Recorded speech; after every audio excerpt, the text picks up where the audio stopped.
Senhoras e senhores, boa tarde. Sejam bem-vindos à solenidade virtual de lançamento do e-book Direito Urbanístico e Planejamento Urbano, 20 anos do Estatuto da Cidade, Balanços e Perspectivas, volume 6. A obra foi produzida pela Escola Superior de Advocacia em parceria com a Comissão Especial de Direito Urbanístico e Planejamento Urbano. Estão presentes nessa solenidade as senhoras e senhores: diretora cultural da Escola Superior de Advocacia da OAB-RS, doutora Cristiane Neri, presidente da Comissão Especial de Direito Urbanístico e Planejamento Urbano da OAB-RS, doutora Elaine Adelina Pagani, presidente da Comissão Especial de Direito Urbanístico do Conselho Federal da OAB, doutora Daniela Campos Libório, membro da Comissão Especial de Direito Urbanístico e Planejamento Urbano da OAB-RS, doutora Andrea Teichmann Visotto. Agradecemos ainda a presença dos demais membros da diretoria da Escola Superior de Advocacia da OAB-RS, presidentes e membros de comissões da OAB-RS, advogados e advogadas, familiares e amigos dos autores, senhoras e senhores. O e-book Direito Urbanístico e Planejamento Urbano, 20 anos do Estatuto da Cidade, Balanço e Perspectivas, é a sequência de um livro digital, coordenado pela Escola Superior de Advocacia da OAB-RS, em parceria com a Comissão Especial de Direito Urbanístico e Planejamento Urbano. A obra possui 10 artigos científicos escritos por 24 autores. Contribuíram ainda para esta obra o presidente da OAB-RS, Dr. Ricardo Breyer, a diretora-geral da Escola Superior de Advocacia da OAB-RS, doutora Rosângela Maria Herzer dos Santos, a presidente da Comissão Especial do Direito Urbanístico da CFOAB, Daniela Campos Libório, e a presidente da Comissão Especial de Direito Urbanístico e Planejamento Urbano da OAB-RS, doutora Elaine Adelina Pagani. Informo que o e-book é gratuito e será disponibilizado na tela para download através do link do QR Code.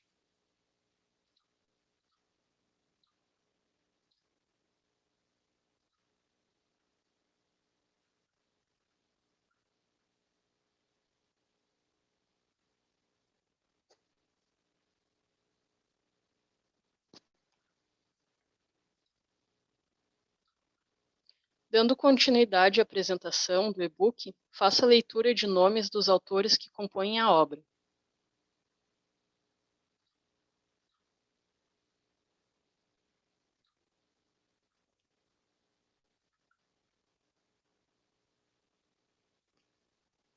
Alessandro Jeremia,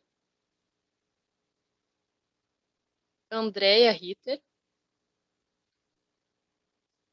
Andrea Visotto, Bruna Galvão,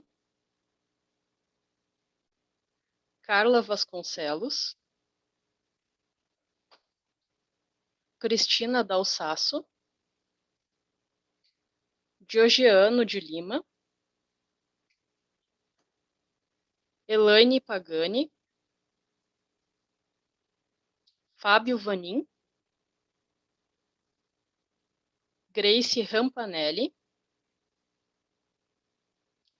João Telmo Filho, Jorge Franciscone, Juliane Marques, Cauíse Valandro, Lucas Borges, Luiz Lupatini, Marcelo Leão, Mileia Alves, Milena Silveira, Rafaela da Silva, Rafaela Zausa, Thaís Roseto,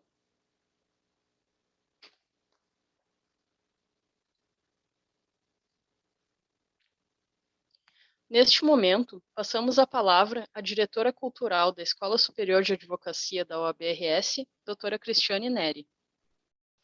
Boa tarde a todos e a todas que estão aqui presentes, aos nossos alunos participantes. Quero dizer que é uma satisfação estar aqui abrindo este evento que lança o e-book sobre direito urbanístico e planejamento urbano, os 20 anos do Estatuto da Cidade, Balanço e Perspectiva, volume 6, em uma atuação em parceria com a Comissão Especial de Direito Urbanístico e Planejamento Urbano da nossa OAB. É uma satisfação para a ESA poder participar desses momentos e poder ser parceira das comissões, tanto no lançamento de e-books, na confecção de trabalhos científicos, no lançamento de trabalhos científicos, como em parceria realmente para conhecimento, para estudos e para que a gente consiga propiciar a advocacia, não só a advocacia gaúcha, mas a advocacia em geral, estudos que muito impactam certamente no dia a dia dos advogados e advogadas. E esse tema é um tema que eu, pessoalmente, convivo diariamente na minha função profissional como advogada pública, né? E temos aqui a doutora Andréia, a doutora Daniela e a doutora Elaine, que é presidente da comissão, que lidam com esse tema, não é? E é um tema que vem, a partir do Estatuto da Cidade, não é? Já há 20 anos, não é? Vem se atualizando e implementando instrumentos de aplicação urbanística nas cidades, que a todo o tempo vão possibilitando com que a atuação nesse campo permita trazer a concretização de direitos fundamentais, como o direito à moradia, à dignidade. Então, nós estamos tratando aqui diretamente da concretização desses direitos fundamentais. E certamente esse e-book traz isso muito nítido com esses 10 artigos científicos que foram escritos por todos esses autores aqui. Eu quero cumprimentar, nesse sentido, a doutora Elaine Pagani, presidente da comissão da nossa OAB. Quero cumprimentar a doutora Daniela Libório, que é a presidente da comissão do Conselho Federal, da Comissão Especial de Direito Urbanístico do Conselho Federal. Quero cumprimentar a minha querida amiga e colega, doutora Andréia Taitman Visotto, que integra a comissão, fará aqui a palestra neste momento, neste evento, e também integra a obra que está sendo lançada aqui, o nosso e-book que está sendo lançado aqui. Quero dizer que para a ESA e para a OAB é uma satisfação poder contar com pessoas como vocês, que trabalham nessa área, que trabalham o direito urbanístico e que compartilham e estimulam e incentivam os colegas a trabalharem, a pensarem em direito urbanístico e a concretizarem as suas ideias, o seu conhecimento, compartilhando através desse e-book. Então, em nome da ESA, quero dar as boas-vindas a todos vocês, quero dizer que é um prazer poder participar desta abertura, quero parabenizá-los, todos os autores, no nome da doutora Elaine, pelo lançamento, então, deste e-book, e dizer que a ESA sempre estará de portas abertas para essas parcerias junto às comissões, principalmente tratando de temas tão importantes para as nossas cidades, para o nosso país. Então, eu agradeço aqui a presença de vocês, agradeço e parabenizo a todos os autores pelo lançamento desse e-book em nome da ESA e da nossa OAB. Muito obrigada. E um bom evento a todos. Neste momento, passamos a palavra à presidente da Comissão Especial de Direito Urbanístico e Planejamento Urbano da OAB-RS, doutora Elaine Adelina Pagani.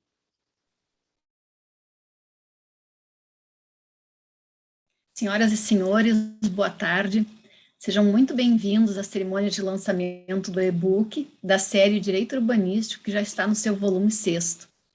Hoje estamos realizando o último evento da Comissão Especial de Direito Urbanístico e Planejamento Urbano da OAB-RS para o ano de 2021. Esperamos ingressar 2022 com novos projetos pela Comissão de Direito Urbanístico, que sempre teve o importante apoio da Ordem dos Advogados do Brasil, seccional Rio Grande do Sul, desde a presidência a extensivo a todos os setores de apoio. Por isso, muito obrigado pela credibilidade no trabalho da comissão e nesse projeto do e-book. Eu registro também, em nome da comissão, o importante apoio recebido pela Comissão Especial de Direito Urbanístico do Conselho Federal da Ordem dos Advogados do Brasil, cuja presidente, doutora Daniela Campos Libório, está conosco. Obrigada, doutora Daniela, não somente pelo seu apoio às ações da comissão, mas também por estar sempre presente conosco nos eventos da comissão aqui no Rio Grande do Sul, agora nesse momento virtual. Esperamos que brevemente a gente consiga voltar aos eventos presenciais, mas de qualquer forma a sua presença muito nos honra, sempre nos brindando com os seus conhecimentos e nos provocando a constantes reflexões sobre direito urbanístico.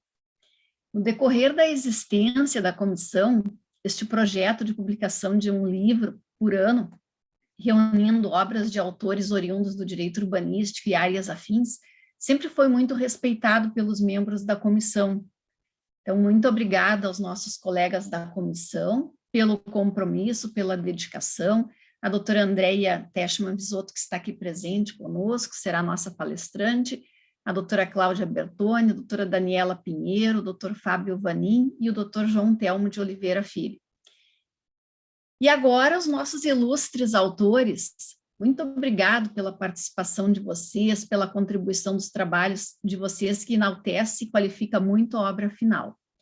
Nessa caminhada também da comissão, angariamos a confiança da Escola Superior da Advocacia, a quem eu faço um agradecimento muito especial, a doutora Cristiane Neri, doutora Rosângela Herzer, por essa parceria com a comissão. O apoio de vocês, a parceria de vocês, ela é sempre muito importante para que a gente possa dar continuidade ao nosso projeto do livro.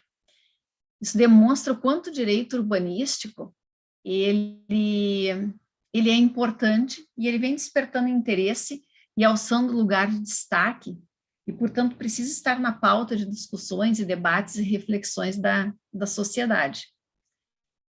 Agradeço também a cada um de vocês, participantes que se inscreveram, que estão nos assistindo, que vão nos acompanhar durante esta tarde, nesse momento que é de extrema importância para nós da comissão. Muito obrigada. Passo a palavra para a nossa cerimonialista.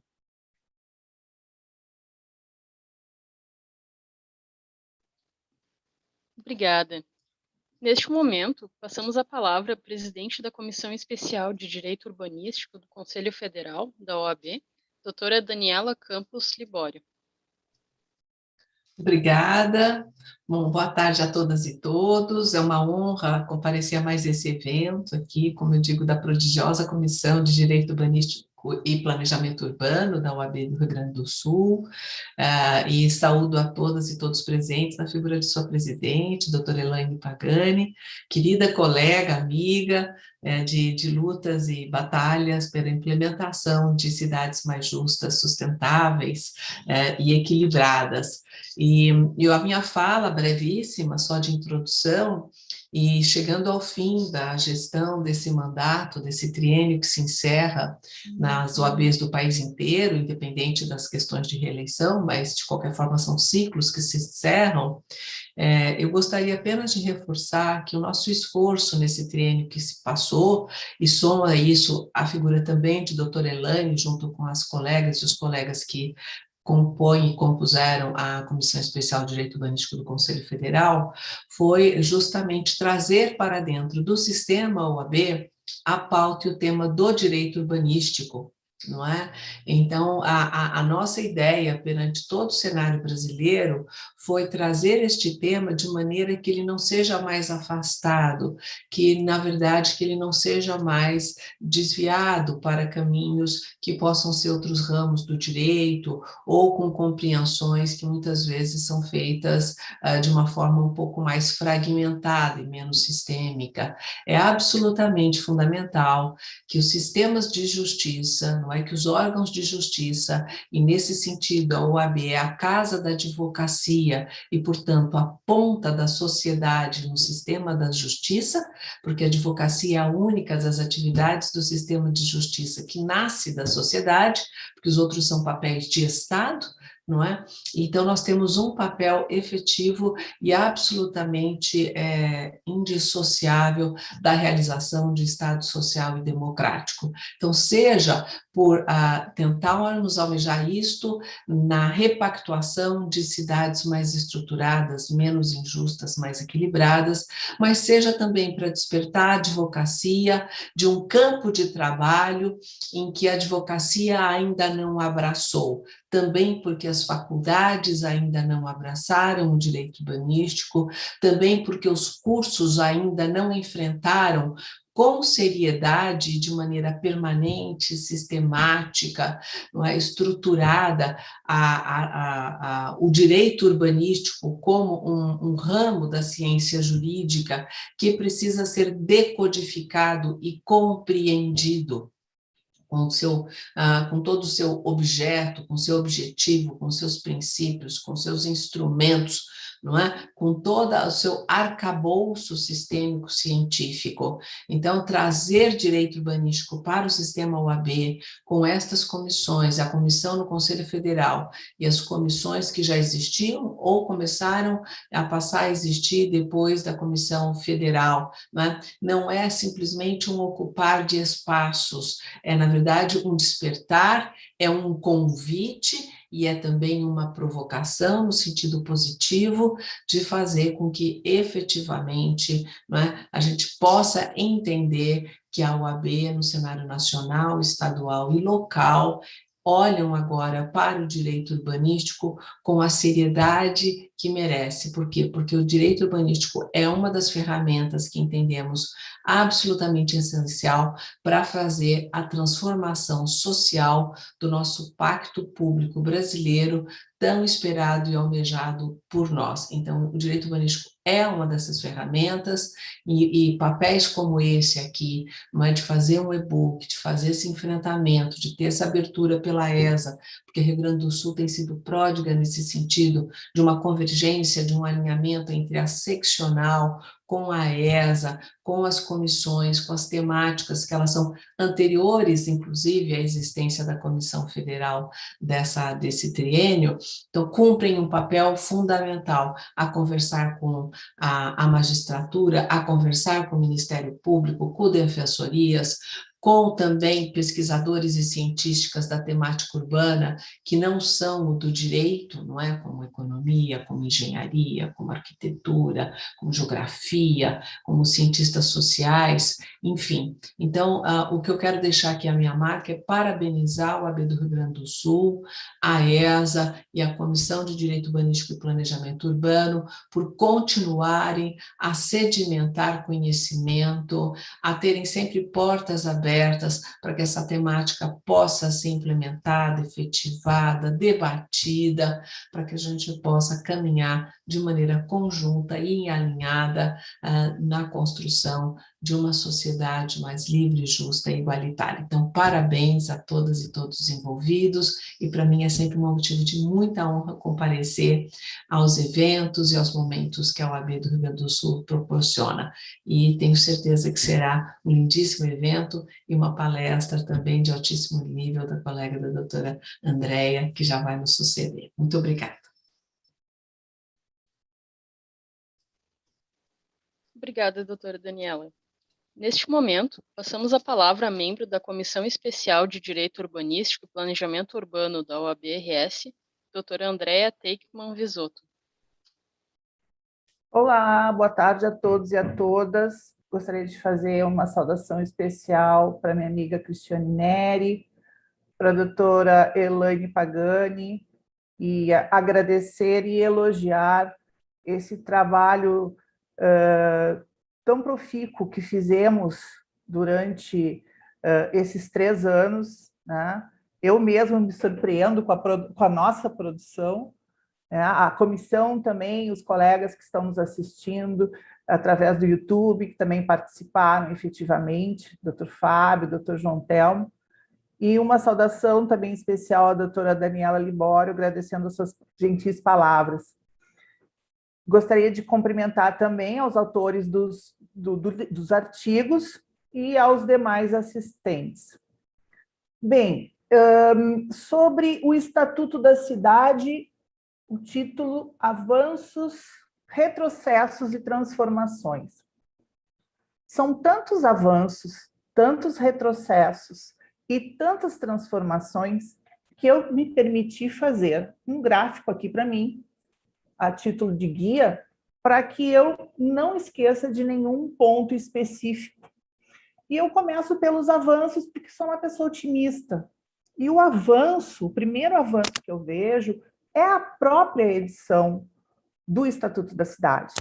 A partir do momento em que a Constituição Federal prevê um capítulo específico da política urbana, que deveria ser regulado por uma lei federal, era natural que, logo em seguida, a 88, essa lei fosse editada.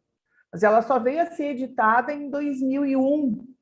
Então, mesmo com esse atraso, o papel do Estatuto da Cidade, a meu juízo, ele é muito importante, no sentido de que a pauta urbanística, a pauta da ordenação do território, como já adiantou a doutora Daniela, ela passou a integrar a pauta jurídica, né? Nesse sentido, os operadores do direito, não gosto muito dessa expressão, mas vou usá-la, os operadores do direito passaram a ser atores, não protagonistas, mas atores no processo de planejamento e gestão das cidades. Então, a cidade e, digamos assim, as suas pautas, como eu gosto de dizer, ela está inserida no cotidiano dos municípios e digo também da sociedade. Então, eu vejo assim, como avanço o próprio Estatuto da Cidade. A partir do momento em que se passa a se tratar de uma forma ordenada, uma forma sistematizada a organização do território e, consequentemente, a proteção da ordem urbanística como direito difuso, imediatamente o papel do Ministério Público, das defensorias e dos advogados públicos, especialmente os advogados públicos municipais, passou a ter uma importância bastante grande. Né? Pois eu vou falar de um retrocesso que, embora isso, a gente ainda não tem essa familiaridade devida, né, na devida proporção. Mas sim, as defensorias atuando diariamente nas pautas de regularização fundiária, os órgãos ministeriais pautando os municípios nas omissões, agora especificamente, já com certo atraso, as revisões de plano diretor, fazendo com que os gestores venham a cumprir ou venham a, digamos assim, atualizar a legislação urbanística. Então, eu vejo isso como um grande avanço. Tá? Também como grande avanço, a noção que a gente chama aqui de noção urbano-ambiental, né? Então, evidentemente que no sistema constitucional passado, o que a sociedade entendia como planejamento urbano era divisão de território e divisão de atividades em território. A partir da Constituição Federal e especialmente do Estatuto da Cidade, e por consequência dos planos diretores, o que nós temos? Nós temos a pauta urbana ligada diretamente com o meio ambiente, né? Ou seja, o homem é o único animal que impacta negativamente seu ambiente. Então, evidentemente que urbanismo e meio ambiente não podem ser tratados de forma separada. O que nós temos hoje é a separação didática, né, para fins de ensino. Mas, mesmo assim, nós temos que ter por trás essa interligação entre meio ambiente natural e meio ambiente artificial. Um outro avanço, embora a questão da função social da propriedade ela esteja na Constituição Federal desde 1934, não como um direito fundamental, mas como princípio, o fato é que o nosso contexto político nunca permitiu que nós explorássemos da forma como hoje exploramos o conceito de função social da propriedade. E aqui eu lembro, logo depois da edição do Estatuto da Cidade, quando iniciei a lecionar direito urbanístico, onde os alunos muitas vezes levantavam a mão, né, para fazer uma crítica de que a aula estava sendo uma aula ideológica e política. E com o passar do tempo, embora eu às vezes ainda enxergue algum rostinho meio surpreso, percebo que houve, digamos assim, uma compreensão ou uma aceitação dessa ideia, desse princípio da função social da posse e da propriedade. E aqui puxo um gancho para falar um pouquinho sobre a regularização fundiária.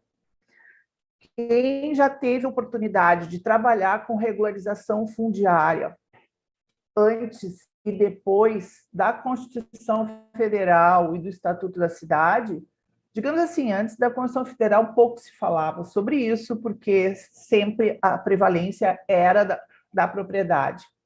Mas depois, com o ordenamento jurídico constitucional e o Estatuto da Cidade e as leis federais que posteriormente foram editadas, esse tema da regularização fundiária, ele passa a ser melhor compreendido não apenas pelos técnicos que vão operar nesse assunto, como pelo Poder Judiciário e pelo Ministério Público. Então, quando eu me referia, vocês já tiveram condições de trabalhar num processo de regularização fundiária, realmente, assim, os primeiros processos, eles eram desanimadores, porque era um amontoado de papéis e que iam de um lado para o outro, o Ministério Público não sabia o que fazer, o Judiciário também não. E isso, para aqueles que continuam trabalhando com regularização fundiária, hoje, muito em razão, digamos, a semente plantada pelo Estatuto da Cidade, nós temos aqui, me refiro ao Rio Grande do Sul, inclusive as câmaras de conciliação com tema específico de regularização fundiária, onde a flexibilização e o conserto, né, de concertação administrativa e a busca de resultados são os princípios que vão reger essa mediação que vai ser feita entre ocupantes, proprietários, Ministério Público e Judiciário.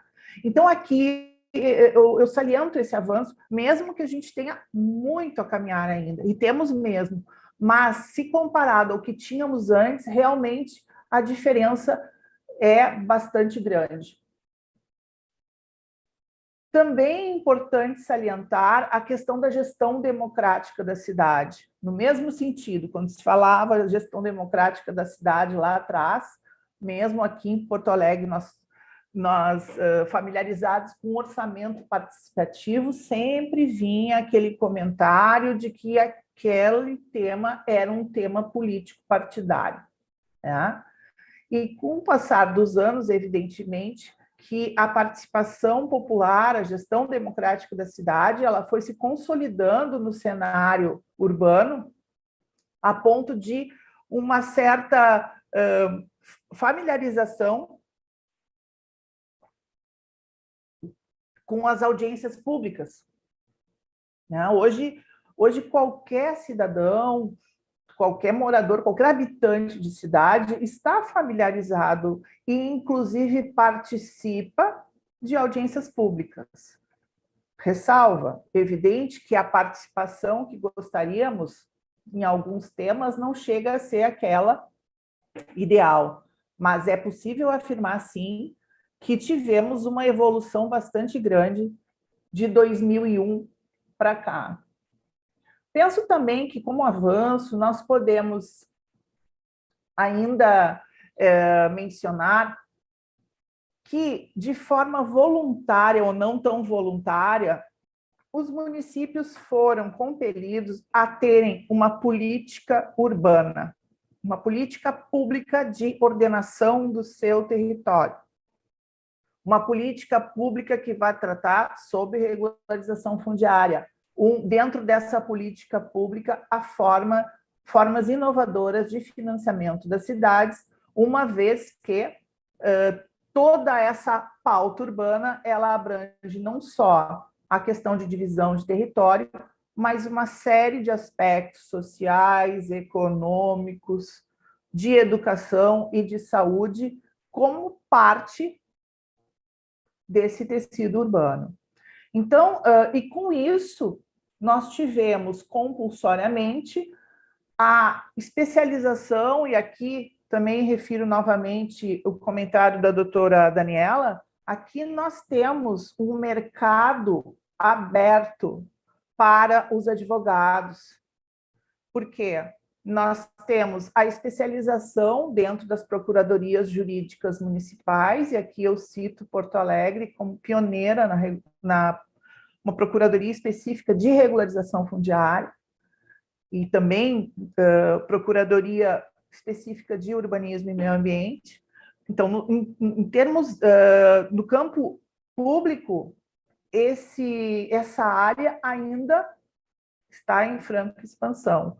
No direito privado, na área privada também, mas nós não vemos, pelo menos aqui no Rio Grande do Sul, essa área ser ocupada pela advocacia privada, né?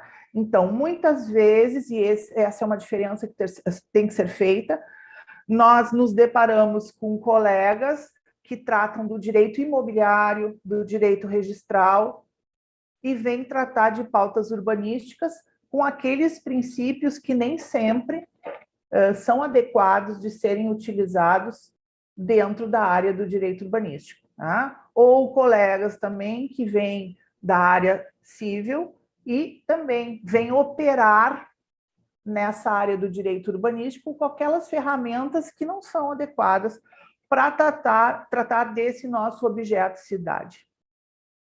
Então, a observação que se faz é essa, é um avanço, mas um espaço que ainda não foi ocupado pela advocacia privada. Com relação, teria vários outros avanços, mas eu gostaria já de passar para os retrocessos. E aqui, entre retrocessos e transformações, muitas vezes a gente vai ter uma certa mescla de ideias aqui. Em realidade, acho que os municípios não se apropriaram de todo o contexto, de todo o texto, de todo o espírito que está no Estatuto da Cidade. Então, o que se percebe é que houve um cumprimento superficial daquelas regras compulsórias do Estatuto da Cidade. Em 2008, o Observatório das Metrópoles fez uma pesquisa em nível nacional, e eu tive a oportunidade de participar dessa pesquisa, onde a pergunta era: qual o grau de eficácia e efetividade dos planos diretores em relação ao Estatuto da Cidade? E o que nós encontramos foram previsões normativas alinhadas ao Estatuto da Cidade, mas sem condições de serem colocadas em práticas, ou seja, dispositivos normativos que precisariam de uma regulamentação que nunca veio, ou seja, cumprimento superficial do estilo para inglês ver, né? Então, isso não é um avanço, a meu juízo, um retrocesso e bastante grave, né?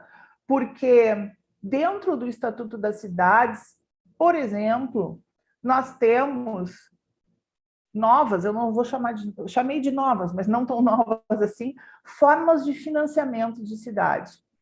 Então, eu costumo dizer, não acredito que falte receita para os municípios tratarem da pauta urbanística, especialmente quando falamos na regularização fundiária ou no planejamento de algum setor, de alguma área da cidade. Realmente não acredito, porque se os prefeitos estivessem familiarizados e colocassem em prática os instrumentos urbanísticos previstos no Estatuto da Cidade, e aqui eu me refiro às operações urbanas, à outorga onerosa do direito de construir, etc., etc., etc., nós não teríamos que transferência de potencial construtivo, nós não teríamos que tratar dessa pauta orçamentária, porque esse financiamento da cidade viria justamente através da aplicação desses instrumentos urbanísticos que eu mencionei. Então, o que há aqui? O que há aí, uma opinião muito particular, é que esses instrumentos carregam em si, possuem como pano de fundo a questão da função social da propriedade, que eu falei que foi um avanço, sim, mas, de certa forma, ela constitui um retrocesso e vai constituir uma transformação mais adiante, que eu vou comentar, no sentido de que essa pauta, ao carregar essa questão da função social da propriedade, ela acaba trabalhando com um mito de propriedade, ou seja, infelizmente, o nosso DNA ainda é um DNA de propriedade, eu digo enquanto sociedade, é um DNA ligado à propriedade privada, absolutista, napoleônica, enquanto o nosso ordenamento jurídico não trata o nosso ordenamento jurídico, começando pela Constituição Federal, não trata a propriedade dessa forma.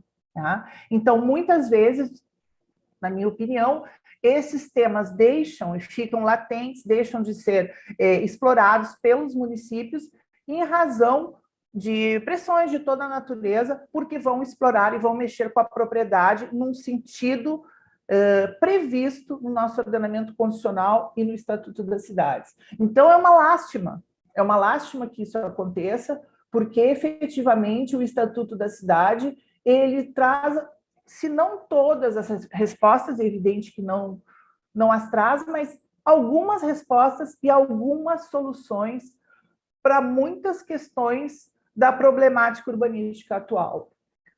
Por outro lado, mas como decorrência disso que eu falei, vejo também muito vinculada à experiência da cidade de Porto Alegre, que houve se o município não ocupou esse espaço do plano do Estatuto da Cidade, regulamentando os instrumentos através do plano diretor, já há setores privados da sociedade que se apropriaram desses instrumentos e levaram a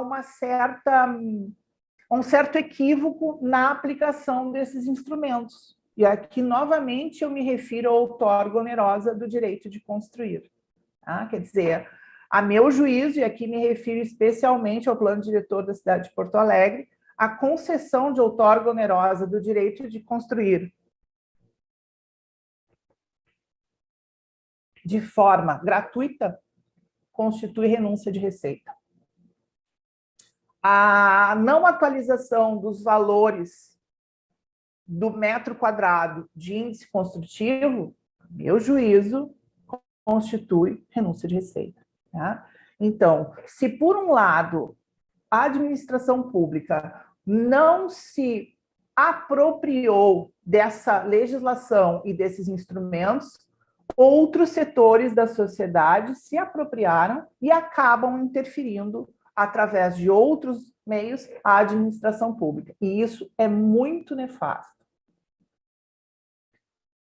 Uma outra questão que vejo também como retrocesso e que decorre um pouquinho do que nós falamos é sobre a distinção entre o direito de construir e o direito de propriedade. Tá? Quer dizer, e a falta dessa compreensão vai influenciar na própria aplicação dos instrumentos. Tá? Então, a nossa noção, que vem lá do nosso DNA privatista, ela nos diz o quê? Não, direito de propriedade, direito de construir, Um decorre do outro, né? Quando, em realidade, assim não é. Eles estão relacionados, mas podem ser transferidos, podem ser objeto de indenização, etc, etc. Aliás, quem quiser se aprofundar especificamente nesse tema, eu indico o leading case no Supremo Tribunal Federal, que é o recurso extraordinário 37047, do ministro Eros Grau. Se o número não for esse, a ementa contém lá solo criado, né?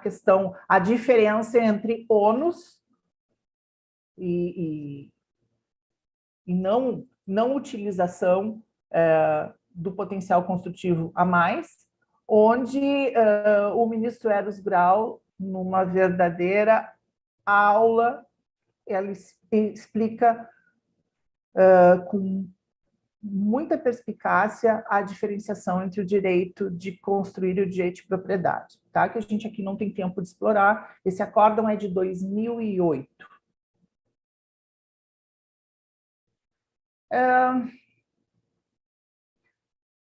Dois descompassos aqui, que eu chamo de descompassos, né?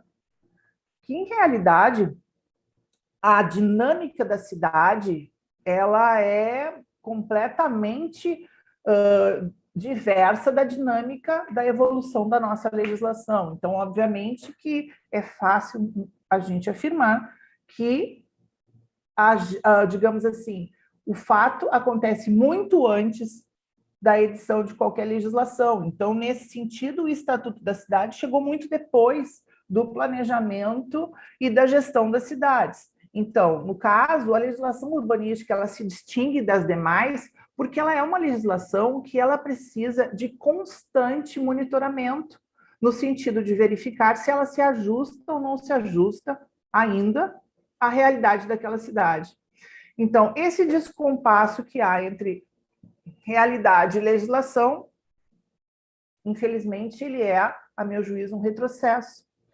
Um outro descompasso que é importante é o descolamento entre planejamento e gestão. Né? Planejamento, intenção, gestão, execução. E isso, muitas vezes, em decorrência da falta de continuidade das administrações públicas, o que a gente vê são projetos em andamento, muitas vezes sem continuidade, em razão dessa falta de olhar para o futuro, especialmente no que diz respeito ao espaço urbano. Ainda um ponto específico que aqui em Porto Alegre nós tivemos muitos problemas, eu falei em 2 descolamentos, são 3 descolamentos, descompassos, é o descompasso entre planejamento, gestão e a questão orçamentária. Isso aqui, em Porto Alegre, tivemos que aprender, estamos aprendendo, no momento em que temos todo um planejamento e a execução não é possível porque não tem lastro orçamentário. Então, desapropriações, nós temos aí uma grande avenida em Porto Alegre, a Anita Garibaldi, que não pode ser desapropriada, não pôde ser desapropriada até o ano passado, embora com muitas condições para se fazer a obra, porque era uma contrapartida de um shopping, não tinha condições de fazer porque não tinha dinheiro para se fazer a desapropriação. Eu acho que esse exemplo, ele demonstra bem o que eu quis ilustrar. Então, são coisas que estão previstas no Estatuto da Cidade. Toda essa questão do planejamento e gestão, da previsão orçamentária contínua, né, e conjunta com o planejamento e gestão, tudo isso está no Estatuto da Cidade. Alguém não leu essa parte, né, porque a gente não vê muita evolução nisso. E ainda com relação aos retrocessos, me parece também, uma posição muito pessoal, que não houve ainda por parte dos gestores a compreensão, a real compreensão do papel dos municípios no ordenamento das cidades, por incrível que pareça. Tá? Então, isso a gente vê, a gente percebe através de muitos municípios que não têm pessoal técnico para trabalhar nessa área, onde a política urbana é uma política que é deixada de lado. Eu me arriscaria a dizer, inclusive, que essa deve ser a realidade da maioria dos municípios brasileiros. E ainda, por fim, com relação aos retrocessos, em decorrência ainda daquilo que eu chamo de DNA privatista napoleônico, ainda há no planejamento e na gestão da cidade a predominância da lógica patrimonial e a lógica de mercado sobre a cidade, sobre o território, como um interesse difuso.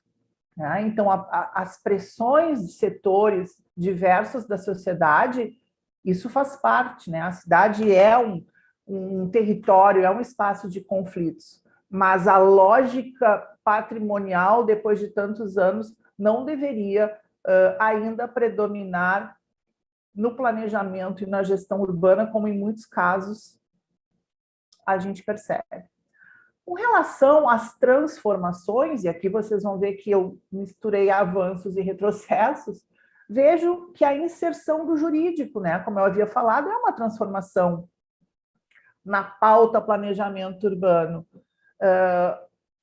Seja o operador jurídico público ou privado, ele precisou se apropriar desses conceitos e dessa matéria, que eu me refiro não só aos advogados, promotores, juízes, defensoria pública, tá? Precisaram se apropriar, estão se apropriando, isso é um processo, né? está acontecendo, para se apropriarem dessas pautas que estão aí na ordem do dia. Como transformação em um grande retrocesso, a função social da propriedade da posse versus a PEC 80. Houve tanto o avanço do Estatuto da Cidade foi notado e gerou efeitos, que nós temos um projeto de emenda constitucional de autoria do senador Flávio Bolsonaro, que pretende extirpar, digamos assim, muito rapidamente seria isso, tá? Extirpar o capítulo da política urbana da Constituição Federal, ou a título de regulamentar a função social da propriedade. Realmente, isso seria o retrocesso do retrocesso. Por outro lado, penso que se isso, por um pesadelo vier a acontecer, nós temos também toda uma sustentação, seria lamentável, mas a gente tem toda uma sustentação constitucional, porque a função social da propriedade, ela não é um dispositivo apenas no capítulo da política urbana.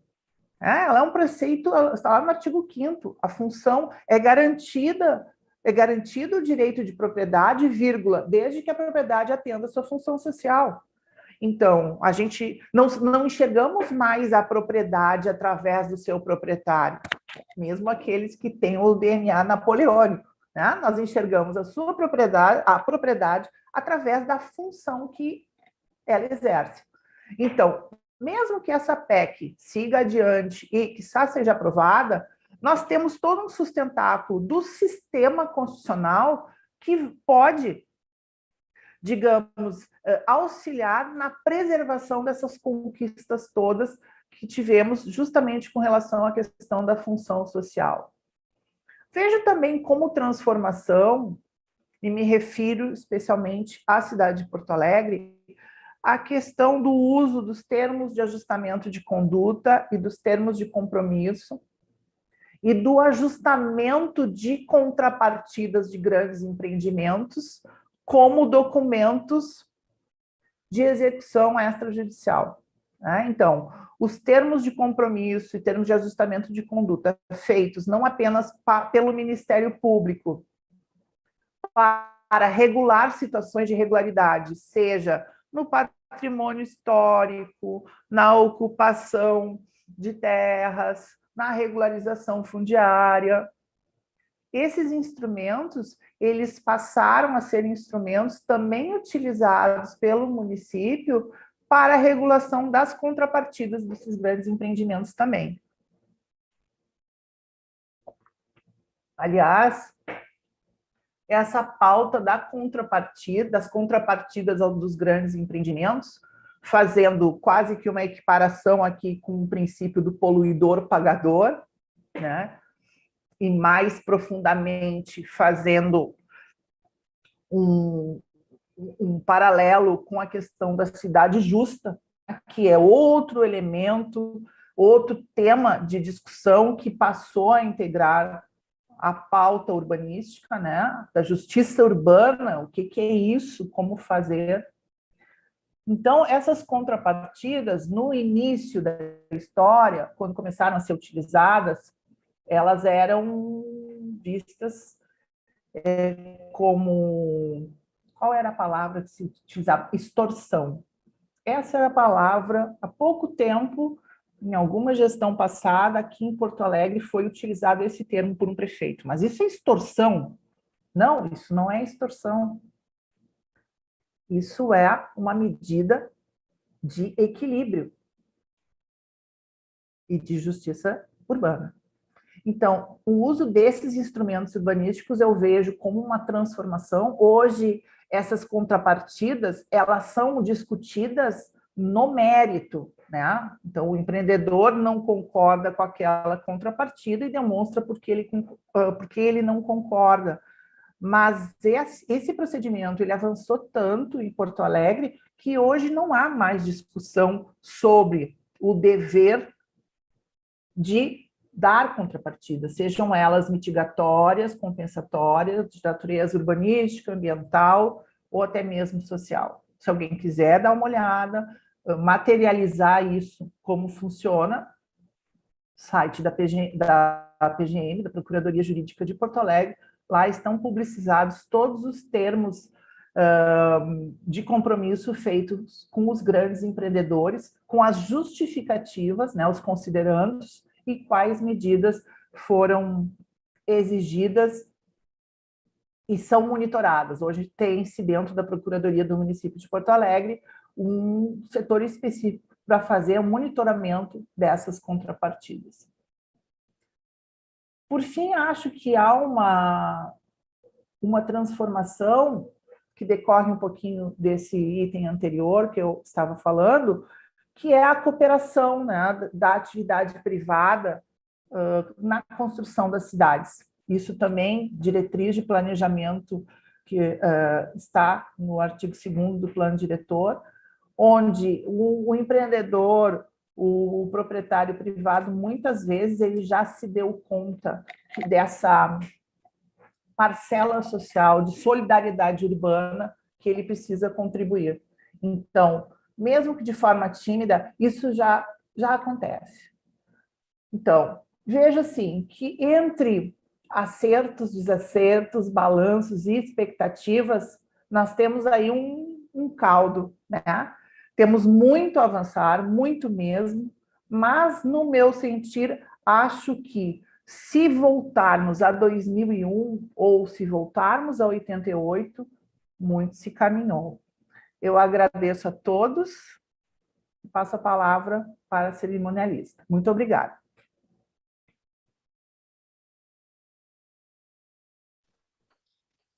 Neste momento, passo a palavra para o presidente da Comissão Especial de Direito Urbanístico e Planejamento Urbano da OAB-RS, doutora Elaine Adelina Pagani. Andréia, nossa querida e ilustre membro da Comissão de Especial Direito Urbanístico e Planejamento Urbano, parabéns pela sua fala, muito reflexiva, muito própria. A gente precisa realmente dar muito mais atenção ao direito urbanístico. Como disse a doutora Daniela, não é só um espaço a mais que se abre para ocupar espaço, mas sim a gente precisa ter a inserção e atividades, ações que realmente tragam a transformação necessária, né?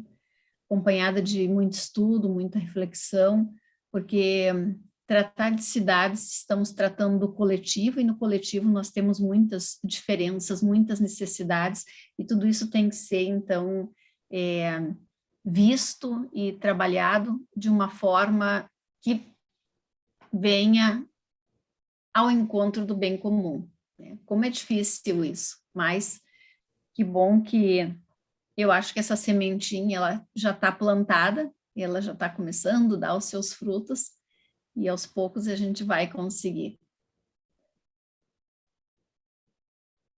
Eu não sei se nós temos algumas perguntas, eu acho que não, né? Não chegamos a ter nenhuma pergunta. Doutora Daniela, a senhora gostaria de fazer alguma colocação? Olha, Elaine, parabéns, Andréia, pela exposição, na qual eu me alinho 100%, né, das tuas reflexões, dos teus apontamentos, e sim, também faço parte, né, do grupo que vê que caminhamos, que nós não estamos parados no mesmo lugar. Isso não significa que a gente não enxergue as dificuldades, os ajustes necessários, os enfrentamentos para o não retrocesso, né? Então, claro que temos uma percepção da realidade, mas não vou jogar fora essa história de 20 anos que nós já construímos até aqui, absolutamente, né? Eu estava falando ontem, num outro evento, que é justamente isso. Não há prefeito no país que não saiba hoje em dia o que é o plano diretor. Num país que não tem memória nem história de gestão pública planejada, né, foi por meio de plano diretor da legislação urbanística, do 182, que os prefeitos começaram a entender que tem que fazer planejamento. Ele foi o instrumento, que é um instrumento constitucionalizado, olha a importância, está na porção originária, o plano diretor, é um plano de gestão constitucional, o que significa que é uma política de Estado, não é de governo, né? Então, a existência de plano diretor obrigatório para boa parte dos municípios do país, ou daqueles que quiserem fazer uma série de coisas, já mostra que isto já foi um processo disruptivo na gestão pública brasileira, secularmente falado, né? que é a política do improviso, né? Do ajustado, das boas ideias. Eu tenho horror a uma boa ideia. Chega prefeito com uma boa... Acho que é uma boa ideia. Não, então vamos fazer o seguinte, vamos chamar a equipe e vamos ver como é que a gente traduz isso em planejamento, né? Então, assim, do plano diretor, né? E da gestão democrática. Temos alguns retrocessos nesses últimos anos com o refino da gestão democrática, mas ninguém pode dizer hoje em dia que a cidadania ativa, ela não é copartícipe dessa responsabilidade, né, de gerir o território urbano, como isso deve ser e tudo mais, né? Então, sim, enfrentamos resistências porque durante quase 5 séculos ficou tudo muito ajustadinho, né? Tudo muito confortável, tudo muito morno, tudo muito no mesmo lugar, né? E aí o Estatuto da Cidade é uma daquelas normas jurídicas que extrovertem a sua própria realidade e desacomodam todo mundo. O Estatuto da Cidade desacomoda. Mais que incomoda, ele tira do lugar, né? Pôs luz aos invisíveis, né? Os invisíveis, porque as cidades eram feitas por homens brancos, né? Com seus espaços de liderança, e é muito curioso, quem nunca enxergou que a cidade feita nessa conformação não enxerga a ameaça de uma moça que volta às 11 horas da noite da sua faculdade numa rua escura, com medo de ser sequestrada, de ser estuprada, de sofrer violência, é porque este homem branco enclausurado no seu espaço de poder não tem essa realidade, né, de fazer da sua vovó, que tem que trabalhar lá como faxineira diarista, carregando sacolas, com pernas que doem, a subir no transporte público e ninguém ajuda porque acha que ela é um incômodo, né? É isso que o Estatuto da Cidade desacomoda aqueles lugares que nunca foram vistos, né? E agora nós estamos enxergando, então nós estamos muito incomodados com a cidade, porque a cidade expôs muitas feridas, a gente não gosta de ver feridas, né? A gente no sentido amplo senso.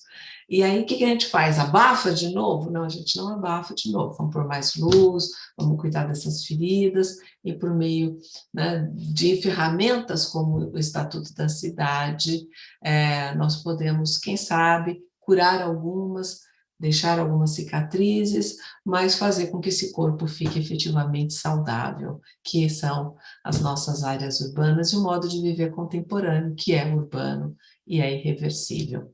Então, é só desculpa a minha empolgação, é que o tema sempre me empolga, e parabéns mais uma vez por momentos como esse. Muito obrigada.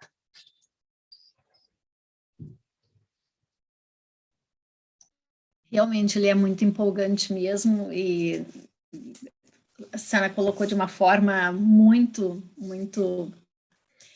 didática, né? Essa questão da desacomodação, essa questão de quem faz o planejamento não enxerga o todo, não tem essa vivência do todo, e aí faz um planejamento naquilo que enxerga, né? E fica desacoberto toda a sociedade, que fica na exclusão. E isso vai acarretando e vai tornando uma panela de pressão, né? Um dia estoura. Então, a gente precisa, sim, muito pensar e ter esse olhar bastante globalizado com todas essas necessidades, para que a cidade seja boa para todos, inclusiva, sustentável, que tenhamos prazer em viver nas nossas cidades. Passo a palavra para a nossa cerimonialista.